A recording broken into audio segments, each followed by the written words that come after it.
പ്രിയരെ നമസ്കാരം. രാമായണത്തിൽ മണ്ഡോദരിയുടെയും മായാവിയുടെയും സഹോദരനായ ദുന്ദുബി 1000 ആനകളുടെ ശക്തിയോടെ ഇടിമുഴക്കം പോലുള്ള ശബ്ദത്തോടെയാണ് ജനിച്ചത്. ശിവന്റെ വരദാനത്തിൻ്റെ ക്രൂരമായ ശക്തിയാൽ അവൻ എല്ലാവരാലും വഴക്കുകൾ കൂടാൻ സദാസമയം ചിലവഴിച്ചു. വിഷ്ണുവിനെപ്പോലും ഒരു പോരിന് വെല്ലുവിളിക്കുവാൻ അവൻ തീരുമാനിച്ചപ്പോൾ വിവേകപൂർവ്വത്തോടെ വിഷ്ണു ശിവന്റെ അടുക്കിലേക്ക് തിരിച്ചുവിട്ടു. അഹംഭാവിയായ ദുന്ദുബിയോട് അനന്തമായ പോരാട്ടം വേണമെന്ന് മനസ്സിലാക്കിയ ശിവൻ അവനെ ഇന്ദ്രനിലേക്ക് തിരിച്ചുവിടുന്നു. ഇന്ദ്രൻ അവനെ മറ്റൊരാളിലേക്ക് വിരൽ ചൂണ്ടി. അവസാനം ദുന്ദുബി എത്തപ്പെട്ടത് വാനര രാജാവായ വാലിയുടെ അടുക്കലാണ്. പ്രകോപനമില്ലാത്ത വെല്ലുവിളിയിൽ പ്രകോപിതനായ വാലി അവനെ ക്രൂരമായി മർദ്ദിച്ചു. ദേവന്മാർക്കോ അസുരന്മാർക്കോ അതിൽ ഇടപെടാൻ കഴിഞ്ഞില്ല. വാലി അവനെ ഉയർത്തി വട്ടത്തിൽ കറക്കുകയും എറിഞ്ഞു കളയുകയും ചെയ്തു. അവൻ്റെ ശരീരം മൈലുകൾ അകലെ ഭൂമിയിൽ പതിച്ചു. വാലി ദുന്ദുബിയുടെ ശരീരത്തെ ഒരു ദോല പോലെ ഉയർത്തിയതായി വാൽമീകി രാമായണത്തിൽ പ്രതിപാദിക്കുന്നു. ദുന്ദുബിക്ക് വാലിയോട് ഗുസ്തി പിടിക്കേണ്ട യാതൊരു കാരണവുമില്ല. അവൻ്റെ അഹന്തയാണ് അവനെ വീഴ്ത്തിയത്.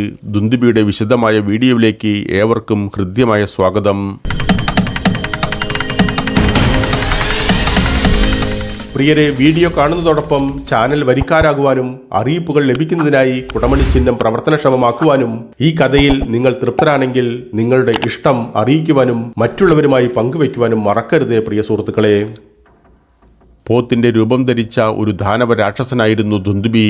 ദക്ഷ പ്രജാപതിയുടെ മകളായ ദാനുവിൽ ബ്രഹ്മാവിൻ്റെ പൗത്രനും മരീചിയുടെ മകനുമായ കശ്യപന്റെ സന്തതികളായിരുന്നു ദാനവർ. ദാനവരിൽ പ്രധാനിയായ മായൻ ഒരു അതുല്യ ശില്പി എന്ന നിലയിൽ അളവറ്റ പ്രശസ്തി നേടി. മായൻ്റെ വിവരങ്ങളടങ്ങുന്ന ഒരു വീഡിയോ ചാനലിലുണ്ട്. വീഡിയോ ലിങ്ക് ഡിസ്ക്രിപ്ഷനിൽ കൊടുക്കാം, കാണുവാൻ ശ്രമിക്കുക. മായൻ ഒരിക്കൽ ദേവലോകത്തെ നൃത്ത പരിപാടിയിൽ പങ്കെടുത്തു. അവിടെ ദേവസ്ത്രീകൾക്കൊപ്പം നൃത്തം ചെയ്യുന്ന ഹേമയെ കണ്ടുമുട്ടുന്നു. നൃത്തം പര്യവസാനിച്ചപ്പോൾ മായൻ ഹേമയോട് തൻ്റെ ഇഷ്ടത്തെക്കുറിച്ച് പറഞ്ഞു. അതവരുടെ പ്രണയത്തിൻ്റെ തുടക്കമായിരുന്നു. അവർ രഹസ്യമായി സ്ഥലം വിട്ട് ഹിമാലയത്തിൻ്റെ തെക്കൻ ചെരുവിലെത്തി അവിടെ ഹേമപുര എന്ന മനോഹരമായ നഗരം പണിയുകയും അവിടെ സസുഖം താമസിക്കുകയും ചെയ്തു. ആ സന്തുഷ്ടമായ കുടുംബജീവിതത്തിൽ അവർക്ക് 2 പുത്രന്മാർ പിറന്നു, ദുന്ദുബിയും മായാവിയും. ഇരുവരും പരാക്രമത്തിൽ ഒരുപോലെ വ്യത്യസ്തരായിരുന്നു. ഒരു മകൾ വേണമെന്ന അതിയായ മോഹത്തിനാൽ കൈലാസ പർവ്വതത്തിൻ്റെ പടിഞ്ഞാറൻ തലങ്ങളിൽ മായൻ തപസ്സു തുടങ്ങി. ആ ദിവസങ്ങളിലൊന്നിൽ സുബ്രഹ്മണ്യൻ്റെ ജന്മദിനം പ്രമാണിച്ച് ബ്രാഹ്മണർക്ക് അന്നദാനം നൽകാൻ പാർവതി കൈലാസത്തിൽ നിന്ന് പുറപ്പെട്ടു.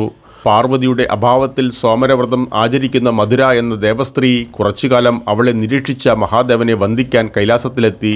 പാർവതി ശിവന്റെ അടുക്കിലേക്ക് മടങ്ങിയെത്തിയപ്പോൾ ശിവൻ പുരട്ടിയിരിക്കുന്ന ഭസ്മം മധുരയുടെ മാറിടത്തിൽ പതിഞ്ഞിരിക്കുന്നത് അവൾ ദർശിച്ചു.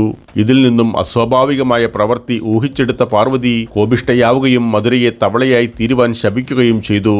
പാർവതിയോട് സ്ഥിതിഗതികൾ വിവരിച്ച് ബോധ്യപ്പെടുത്തുവാൻ ശിവൻ ശ്രമിച്ചു. തുടർന്ന് ശിവൻ മധുരയ്ക്ക് ശാപമോക്ഷമെന്നോണം 12 വർഷത്തിനു ശേഷം അവൾക്ക് തൻ്റെ സ്വരൂപം വീണ്ടെടുക്കാനാകുമെന്നും വീരനും ധീരനുമായ ഒരു ഭർത്താവിന് ലഭിക്കുമെന്നും സമാശ്വസിപ്പിച്ചു. അങ്ങനെ തവളയായി മാറിയ മധുര മായൻ തപസ്സു ചെയ്തിരുന്ന സ്ഥലത്തിനടുത്തുള്ള ഒരു കിണറ്റിൽ പതിച്ചു. 12 വർഷത്തിനു ശേഷം തവള അതിൻ്റെ പഴയ രൂപം വീണ്ടെടുത്ത് മധുരയായി പുനർജനിച്ചു. അവളെ കണ്ട മായൻ മകളായി ദത്തെടുക്കുകയും മണ്ഡോദരി എന്ന് നാമം ചാർത്തുകയും ചെയ്തു. മണ്ഡോദരി പിന്നീട് രാവണന്റെ ഭാര്യയാകുന്നു. അതോടെ സ്വാഭാവികമായി മായപുത്രനായ ദുന്ദുബി രാവണന്റെ അളിയനുമായി. ശിവന്റെ അനുഗ്രഹത്തിന്റെ ഫലമായി തനിക്ക് ലഭിച്ച അസാമാന്യ ശക്തിയിലും പ്രൗഢിയിലും ഭ്രാന്തി പിടിച്ച ദുന്ദുബി ആരെ കണ്ടാലും അവരെ വെല്ലുവിളിച്ചു. എന്നാൽ അവൻ്റെ വെല്ലുവിളി സ്വീകരിക്കുവാൻ ആരും തയ്യാറായില്ല. അഹങ്കാരിയും നിഷേധിയുമായ ദുന്ദുബിക്ക് ശിവന്റെ അനുഗ്രഹത്താൽ സ്വയബോധം നഷ്ടപ്പെട്ടപ്പോൾ നദികളുടെ അധിപനായ സമുദ്രദേവനുമായി യുദ്ധം ചെയ്യാൻ വിരണ്ടു. കടൽ തീരത്ത് ചെന്ന് വരുണനെ വെല്ലുവിളിച്ചു. തിരമാലകളുടെ ശിഖരത്തിൽ പ്രത്യക്ഷപ്പെട്ടുകൊണ്ട് വരുണദേവൻ പറഞ്ഞു, താങ്കളോട് യുദ്ധം ചെയ്യുവാൻ മാത്രം ഞാൻ ശക്തനോ വീരനോ അല്ല. ഹിമവാനാൽ മാത്രമേ താങ്കളെ എതിരിടാൻ കഴിയൂ. അതിനാൽ ദയവായി വടക്കോട്ട് തിരിക്കൂ. അതനുസരിച്ച് ദുന്ദുബി ഹിമവാന്റെ അടുത്ത് ചെന്ന് വലിയ ക്രോധം പ്രകടിപ്പിച്ച് അദ്ദേഹത്തെയും വെല്ലുവിളിച്ചു. വൃത്തിയും വെടുപ്പുമുള്ള വസ്ത്രം ധരിച്ച ഹിമവാൻ പ്രത്യക്ഷപ്പെട്ട് വിനയാനിധന്റെ ഭാഷയിൽ സംസാരിച്ചു. അയ്യോ ശക്തനായ ദാനവ, എനിക്ക് യുദ്ധം ചെയ്ത് ശീലമില്ല. സന്യാസിമാർക്കും ഋഷിമാർക്കും ആവശ്യമായ സൗകര്യങ്ങൾ ഒരുക്കുക മാത്രമാണെൻ്റെ ജോലി. എന്നാൽ ദക്ഷിണ ഭാരതത്തിൽ കിഷ്കിന്ധയിലെ രാജാവായ വാലി എന്ന അതിശക്തനായ ഒരു വാനരനുണ്ട്. വാലിക്ക് മാത്രമേ നിങ്ങളെ എതിരിടാനുള്ള കരുത്തുള്ളൂ. അതനുസരിച്ച് ദുന്ദുബി വീണ്ടും തെക്കുള്ള കിഷ്കിന്ധയിലേക്ക് നീങ്ങി. കിഷ്കിന്ധയിലെത്തി വാലിയെ വെല്ലുവിളിച്ചു. പോത്തിന്റെ ശരീരവും കൂർത്തുമൂർത്ത കൊമ്പുകളുമുള്ള ദാനവൻ ആകാശത്തിലെ ഇരുണ്ട മേഘങ്ങൾ പോലെ ഭയങ്കരനാണ്. അവൻ കിഷ്കിന്ധയിലെ ഗോപുര കവാടത്തിൽ നിന്ന് അലറുവാൻ തുടങ്ങി. തന്റെ കൊമ്പുകൾ കൊണ്ട് പടുവൃക്ഷങ്ങൾ പിഴുതെറിയുകയും കുളമ്പുകൾ കൊണ്ട് ഭൂമിയിലെ മണ്ണ് മറിക്കുകയും ചെയ്തു. ബഹളം കേട്ട് അസ്വസ്ഥനായ വാലി തന്റെ ഭാര്യ താരയോടൊപ്പം കൊട്ടാരത്തിന് പുറത്തു വന്ന് ദുന്ദുബിയോട് തിരക്കി, ദയവായി ഇവിടെ നോക്കൂ, ഞാൻ വാനരന്മാരുടെ രാജാവ് മാത്രമാണ്. അതിശക്തനായ താങ്കൾ എൻ്റെ ഗോപുരങ്ങൾ തകർക്കുന്നതിൻ്റെ ഉദ്ദേശമെന്താണ്? വാലിയുടെ ആ മൃദു സമീപനം ദുന്ദുബിയുടെ കോപത്തെ ജ്വലിപ്പിക്കുകയും വെല്ലുവിളികൾ കൂടുതൽ രൂക്ഷമാക്കുകയും ചെയ്തു. ഇന്ദ്രനിൽ നിന്നും ലഭ്യമായ സുവർണ ചങ്ങല ധരിച്ച വാലി പിന്നീട് ഒരു ദ്വന്ദ്വയുദ്ധത്തിനായി ദുന്ദുബിയുടെ അടുത്തേക്ക് പാഞ്ഞെടുത്തു. തുടർന്ന് ഇരുവരും കൊടൂരമായ യുദ്ധത്തിലേർപ്പെട്ടു.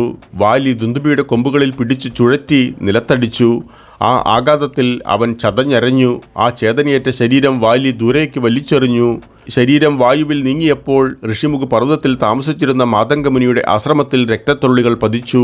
ആശ്രമത്തിന്റെ പവിത്രത നഷ്ടപ്പെടുത്തി കളങ്കിതമാക്കിയതിൽ കുപിതനായ മാതംഗമുനി, അതിനു കാരണക്കാരനായവൻ ആരോ അവൻ ആ പർവ്വതത്തിൽ പ്രവേശിച്ചാൽ തല പൊട്ടിത്തെറിക്കുമെന്ന് ശപിക്കുന്നു.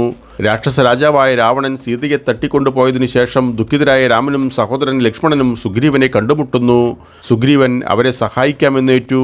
അതിനായി വാലിയെ വധിക്കുകയാണെങ്കിൽ സീതയെ അന്വേഷിക്കുവാൻ രാമനെ സഹായിക്കാമെന്ന് സുഗ്രീവൻ ഉറപ്പു നൽകി. സുഗ്രീവൻ ദുന്ദുബിയുടെ അസ്ഥികൂടം രാമന് കാണിച്ചു കൊടുത്തു. ആ അസ്ഥികൂടം രാമൻ തന്റെ കാൽ വിരലുകൾ കൊണ്ട് അനായാസം ഉയർത്തി ദൂരേക്ക് തട്ടിത്തെറിപ്പിച്ചു. വാലിയെ കൊല്ലുവാനുള്ള ശക്തിയും കരുത്തും രാമനുണ്ടെന്ന് സുഗ്രീവൻ ഈ പ്രവൃത്തി ഉറപ്പു നൽകിയിരുന്നു.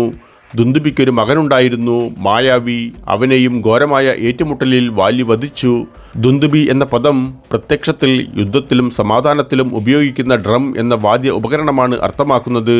ഋഗ്വേദം മുതൽ ഈ പദം ഉപയോഗിക്കപ്പെടുന്നു. ദുന്ദുബിയുടെ രക്തം മാതംഗമുനിയുടെ ആശ്രമത്തിൽ പതിച്ചതിന് പ്രകാരം വാലിക്ക് ലഭിച്ച ശാപം നിമിത്തമാണ് ഏറെക്കാലം സുഗ്രീവന്റെ ജീവൻ വാലിയിൽ നിന്ന് സംരക്ഷിച്ചത്. രാമലക്ഷ്മണന്മാരുടെ ആഗമനം സംഭവിക്കുന്നതുവരെ സുഗ്രീവൻ ഋഷ്യമുഖ പർവ്വതത്തിൽ താമസിച്ചു.